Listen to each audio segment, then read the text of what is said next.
Bernal, la directrice générale de Seno. Et c'est avec plaisir qu'avec la SONES, nous avons souhaité vous présenter une partie des travaux d'urgence que nous avons lancés dès le mois de février pour pouvoir amener plus d'eau. Donc nous avons défini un programme de travaux d'urgence à travers plusieurs opérations. Vous en avez vu quelques-unes aujourd'hui, à savoir de la régénération de forages pour pouvoir délivrer plus de débit, de l'équipement de nouveaux forages, ce que nous avons pu voir aujourd'hui pour pouvoir amener plus de débit, des travaux de surpresseurs un peu partout sur Dakar pour pouvoir amener l'eau jusqu'à certains réseaux qui en manquent, et des maillages, des travaux de régulation de pression. Tous ces travaux ont pour volonté de pouvoir apporter beaucoup plus d'eau. Alors c'est vrai qu'aujourd'hui nous arrivons à une période de chaleur, donc qui dit chaleur dit augmentation de consommation, et c'est la raison pour laquelle nous mettons en œuvre 24 heures sur 24. Il faut savoir qu'aujourd'hui il y a plus de 1200 collaborateurs qui sont jour et nuit sur les réseaux, sur les usines, sur les forages, pour faire en sorte que tout fonctionne bien et amener le plus d'eau. Alors il se peut aussi parfois, les intempéries sont contre nous. On a connu le week-end dernier des orages, du vent, de la pluie. Et bien, comme on a beaucoup d'installations électriques, mécaniques, électroniques, il arrive parfois aussi qu'elles sont en panne. Mais nous avons tout fait pour que justement les équipes puissent intervenir dans le meilleur délai, jour et nuit, même dans des endroits isolés comme là vous pouvez le voir, pour pouvoir mettre le plus rapidement possible ces installations en fonctionnement. En fonctionnement avec de la qualité, puisque derrière il y a chloration pour garantir une eau de qualité, eau potable dans les robinets. Alors nous avons ce programme qui est porté par chez nous, c'est Madame Bousseau, que je félicite, que je remercie, puisque Madame Bousseau, jour et nuit, d'ailleurs elle ne dort pas en ce moment, il faut le dire, elle est là et elle travaille pour tout le monde, pour pouvoir amener avec la volonté, même si parfois c'est compliqué parce que les consommations augmentent, mais tous ces programmes-là sont là pour amener plus d'eau.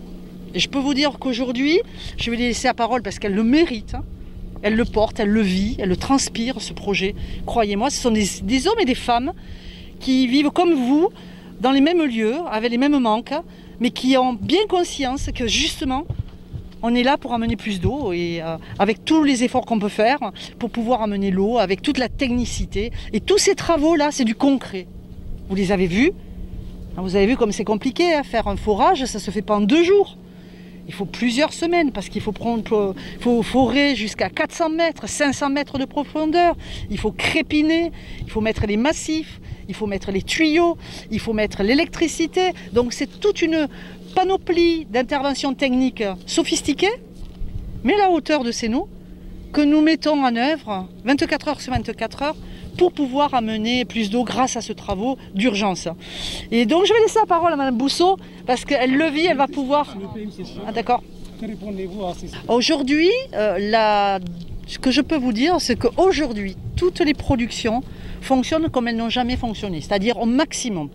Nous avons toutes les usines, tous les forages qui fonctionnent avec 0 panne.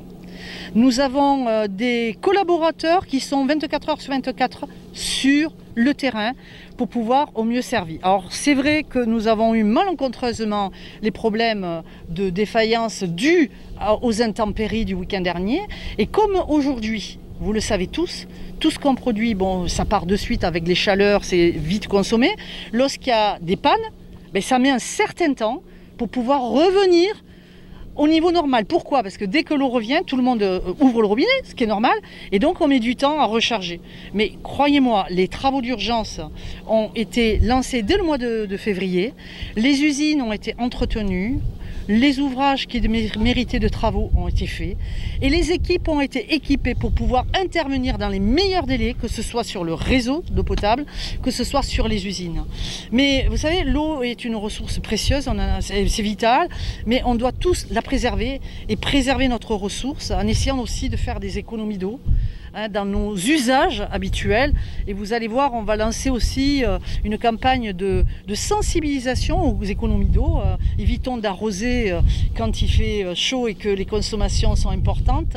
Et il y a comme ça beaucoup de gestes qui permettront de préserver l'eau et de la conserver pour le maximum à des usages plus vitaux. Donc oui, nous avons mis ce qu'il fallait de nécessaire en équipement, ne serait-ce que les collaborateurs, ils ont tous été équipés de tenues de sécurité, d'outillage, de véhicules pour pouvoir intervenir dans les meilleurs délais. Je peux vous garantir qu'aujourd'hui, le délai est respecté. Les usines sont excellemment entretenues avec tout le matériel, le stockage nécessaire. Et croyez-moi qu'en période aujourd'hui de Covid, avec les problèmes qu'on peut avoir de transport, on est au rendez-vous avec tout ce qui est nécessaire au fonctionnement des usines, notamment les réactifs, le chlore. On a au moins pour 6 mois de stock pour pouvoir faire fonctionner convenablement toutes les usines, tous les forages, dans les meilleures dispositions techniques et surtout avec tout le matériel nécessaire pour avoir une eau de qualité au robinet.